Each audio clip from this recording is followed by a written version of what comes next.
KB Center, Sherlita Ilagan.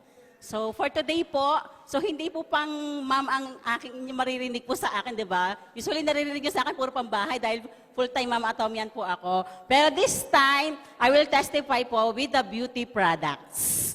Ayan. So syempre, as a full-time ma'am, kailangan pa rin merong me time, di ba? Kailangan meron pa rin pagpapaganda. At saka sabi nga po, our company is a premium company. So we should be, di ba, na maging premium din sa sarili natin. So dahil nire-represent po natin yung company, dapat po presentable din po tayo.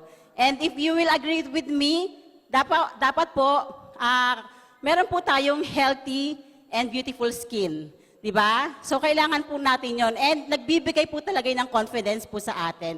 So sa mga skincare product, actually na-try ko na po lahat ng skincare product. But my favorite is now is yung Absolute Snow, at saka po yung BB Cream, and yung Absolute Sunscreen. So, what good thing about this product? So, before po, I was a derma consultant and brand ambassador of skincare product na nire-reseta po ng mga dermatologists.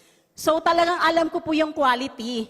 What is the difference? So, pag gumagamit po ako ng skincare products before, talagang ang inuuna ko po is quality. So kahit mahal po siya, napapapikit ako. Kasi lagi ko pong sinasabi, it's value for money. Kaysa gumamit ako ng mura, masisira naman po yung skin ko. Diba? So talagang ko sa quality ng product. And nung nakita ko po yung Atomy, grabe na pawawa ko. Sobrang ganda. Kahit po sa paggawa po nito, diba?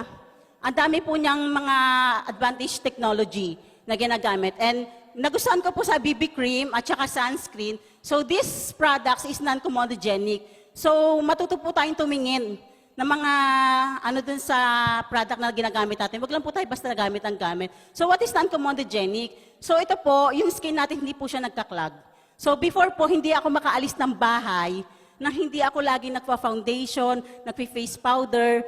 Pero nang na-notice ko dati, yung wrinkles ko. Tapos pagka natutulog, alam niyo po yung kinabukasan, magbe-break out na. So this Atomy po, dahil non-comedogenic po siya, so hindi po magkaklag yung pores po natin. And talagang po siya, makakahinga yung skin natin, our skin can breathe, kasi po magaan po siya. Sino po yung gumamit ng sunscreen tsaka BB cream ng Atomy? Di ba sobrang gaan sa skin? As in parang walang nilagay. Di ba hindi po siya mabigat? Pero ang kagandahan po nito dahil lagi akong on the go, ma'am. So kahit BB cream lang po yung gamitin ko and sunscreen, confident po ako na maganda po talaga yung skin ko. Agree po ba kayo? Diba? And makaganda rin po dito sa Atomy, hindi po siya makakapag-prevent po siya ng mga acne breakouts. And pwede nyo pong gamitin even you are oily skin or sensitive skin because this is dermatology tested po. So dahil nga po absolute quality, absolute price, sure po tayo sa quality ng product. Pero yung pinakamaganda po dito, since I was on Atomian, dahil meron pong free business po ba, di ba? Pag magandang produkto, meron ka magandang negosyo. So yung good news po, alam niyo po ba yung binibili ko ng product ng Atomy, it's come from my income in Atomy. So hindi po siya dagdag gastos, dagdag income, at saka dagdag ganda. Ayan, so sana po matry din po natin lahat ng Atomy products. Maraming salamat po. Once again, I'm Diamond Master Sherlita Ilagan from Old Ballarat KB Center.